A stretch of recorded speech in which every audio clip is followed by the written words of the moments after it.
This is a hard season. This is a hard season. We all go through our hards. I've heard it said you get to choose your hard. Yeah, choose your hard. Everything comes at a cost, but you get to choose your hard. Which one would you choose? Would you rather sleep in at night? Sleep in the morning and not go to the gym, and then you have to go through life without going to the gym? That still comes at a cost, even though you're not doing it. Yeah.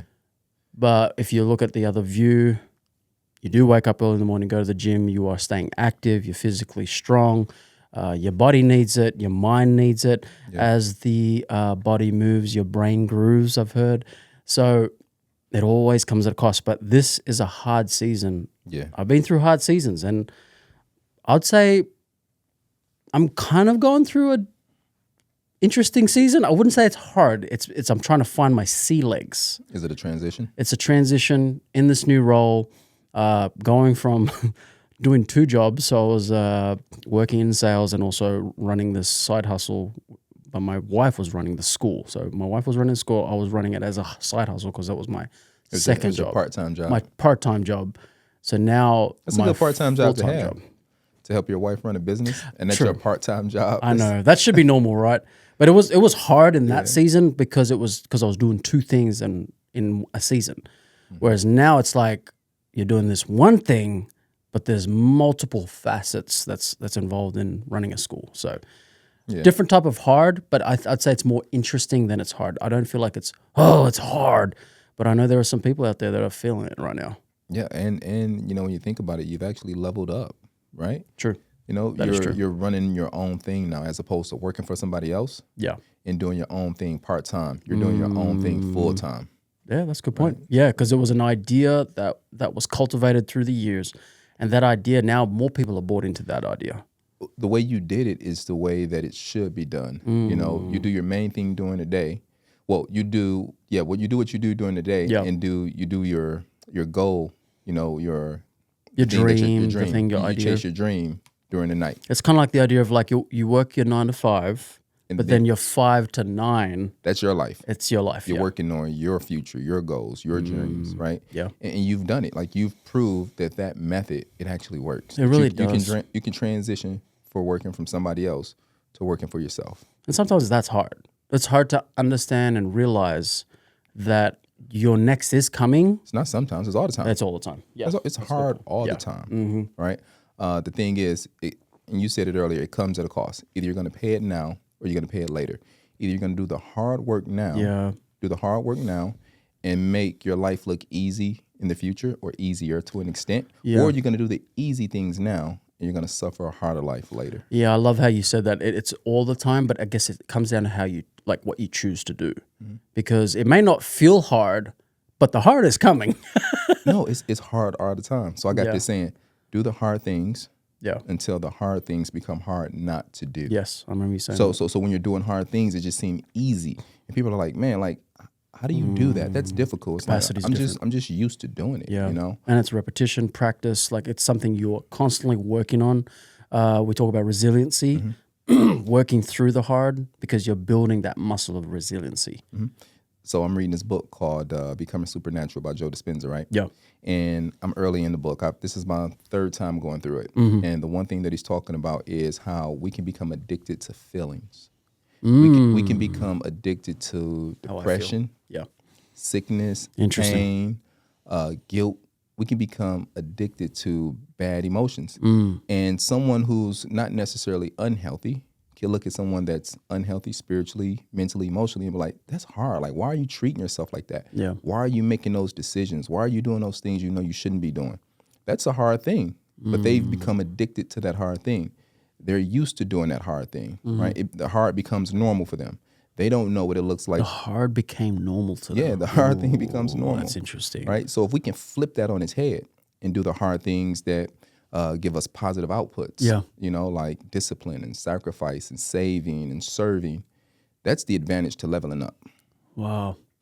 This is interesting because we mentioned this in our previous podcast with Eddie Sines, who did an incredible job on the podcast. I said a statement that I really think rings truth. And because we're talking about the truth, it's always hard. We just have to embrace it and not be surprised by it. That's why they say the truth hurts. The truth does hurt. And Painful. that statement, the true statement that we mentioned back in that episode was becoming loyal to the truth more than your own beliefs.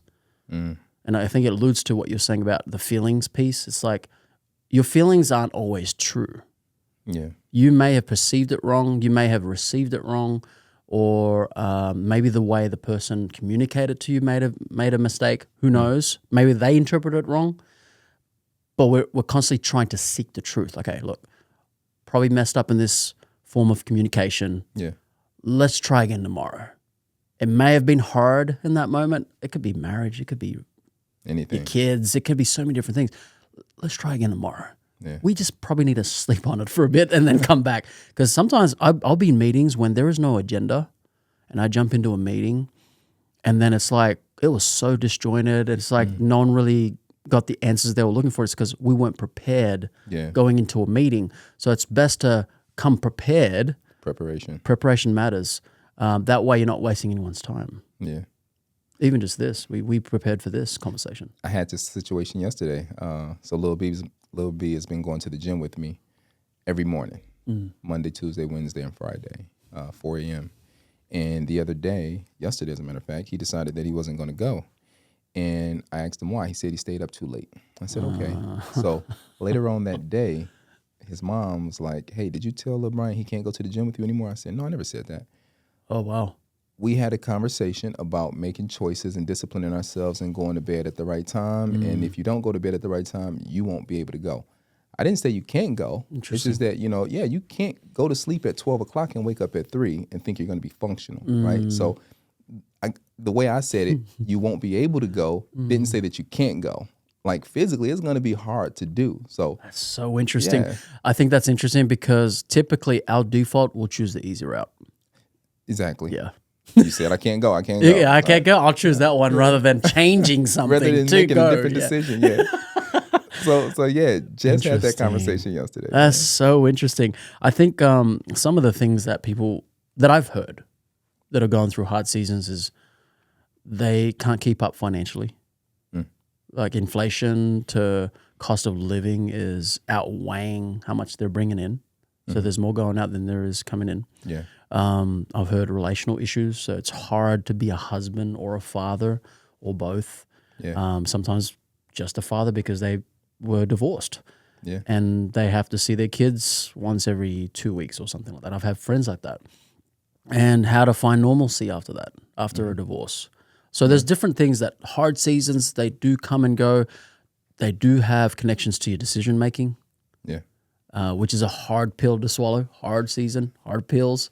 So it's like, what comes first, the poor decision or the bad outcome, or did you have a bad outcome that led to a bad decision? That's kind of like, very interesting. think about it. You're an adult, and your life isn't where you want it to be. Yeah. Is it because of the decisions you made, or because how you was raised? Right. So which came first? Is the way I'm performing based on my environment, or is my environment a product of my decisions? That. It's like the chicken or egg thing, right? Yeah, right. What came first? Yeah. I think you just had, we need to evaluate where we are, what we've been doing, and what's been happening, and grow up in our choices, grow up in our decision making, Yeah. and in our sacrifices and disciplines. I think it comes down to what you focus on and what is priority. Because I've heard it said that the wise person is ruled by reason, not by the shifting tides of emotion.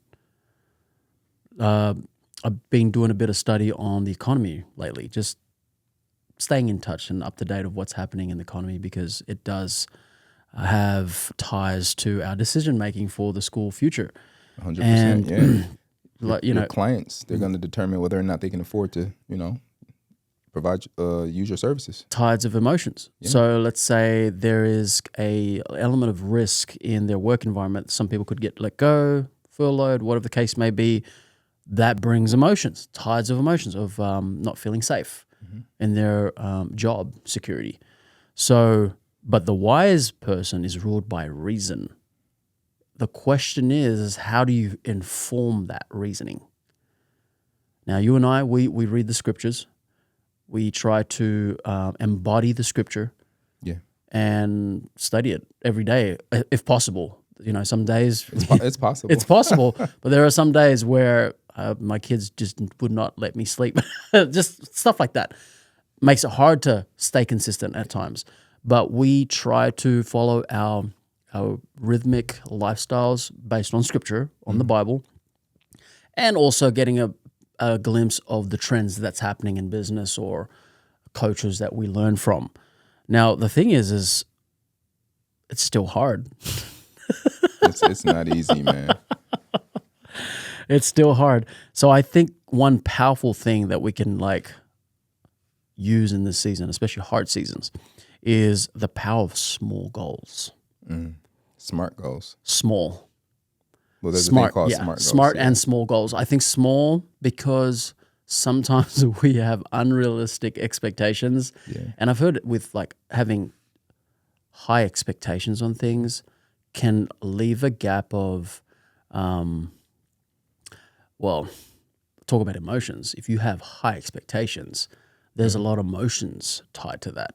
And let's say it doesn't meet your expectation. Talk about anger, talk about fear. That starts to come in because it's not meeting your expectations. So the reason why I mentioned the power of small goals is, yes, it may not be realistic to a degree, because I don't want to say small as in don't overachieve. Exactly. Yeah. But you also want to be smart. I would say have an elevated emotion about achieving small things, right? Like there's a bigger Elevated picture. emotion. Have an elevated emotion. Interesting. It's kind of like a worship moment, right? Yeah. You have that elevated moment where you feel filled with the Spirit, right? Yeah. You start crying and all kinds of stuff. Yeah, right? in a moment. So have an elevated emotion about the small goal. For example, let's say you got 3 credit cards. One has a $100 balance, one has a $500 balance, one has a $1,000 balance, right?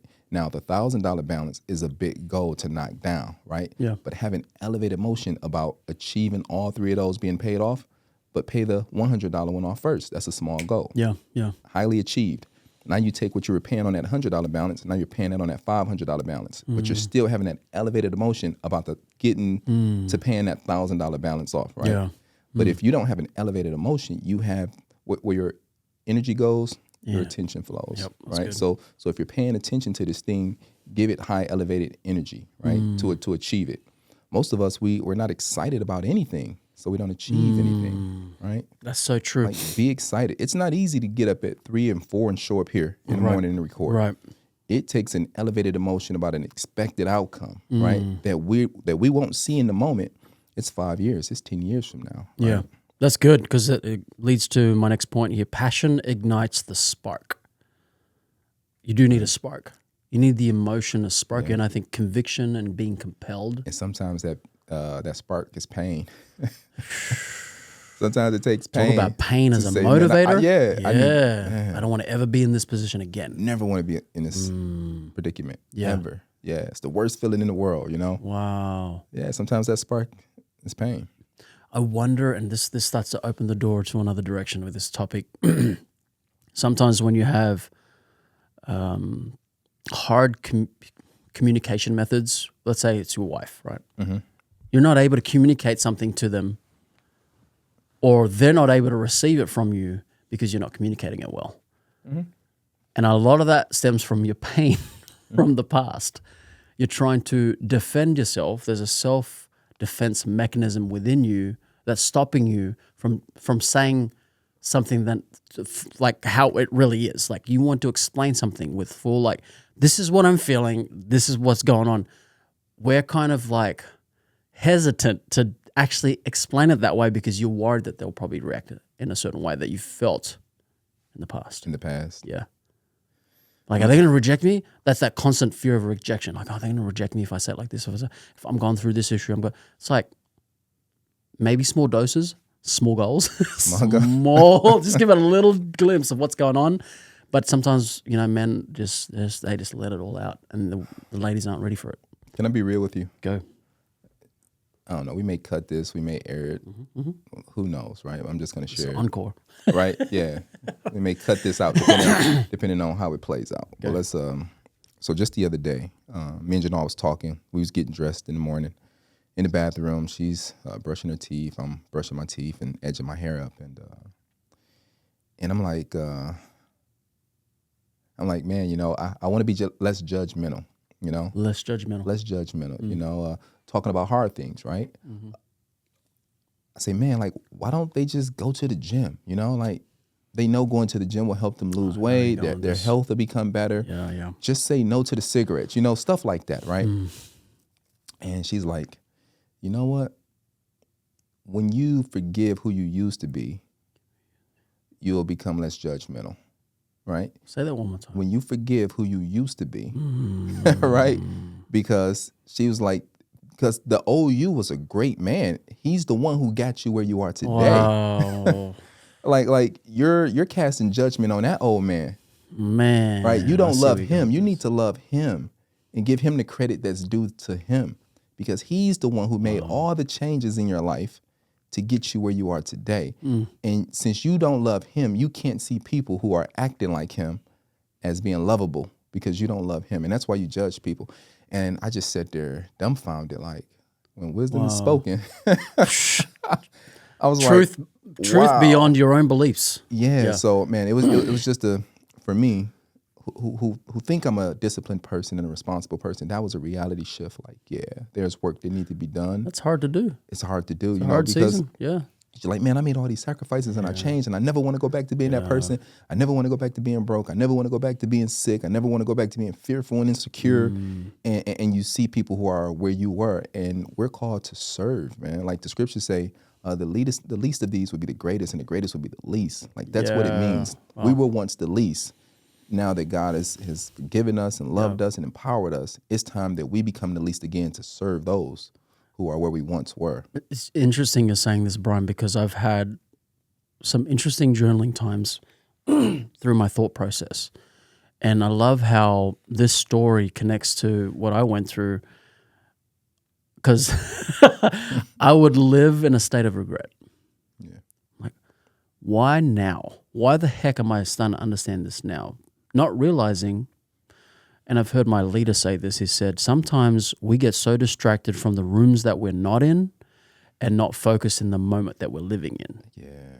When he said that, it was like a piano fell on me. I feel it. I feel it. Because the thing is that we'll cast judgment on our previous selves, right? You said forgive. Yeah. When you think about that word forgive, remember we're talking about defining words, right? Yeah. Forgive. What are you giving? You're giving value to a human being. That's really what it is. You're reminding the value of that human being. If, despite their problems and issues and how they acted upon revenge, whatever the case may be, forgive. You're reestablishing the value of your previous self, Brian, like I did. I was thinking about like, okay, that Joe back then had no idea. And I was telling some of these youth students, I was like, y'all were way smarter than I was. I'm like, I just didn't care.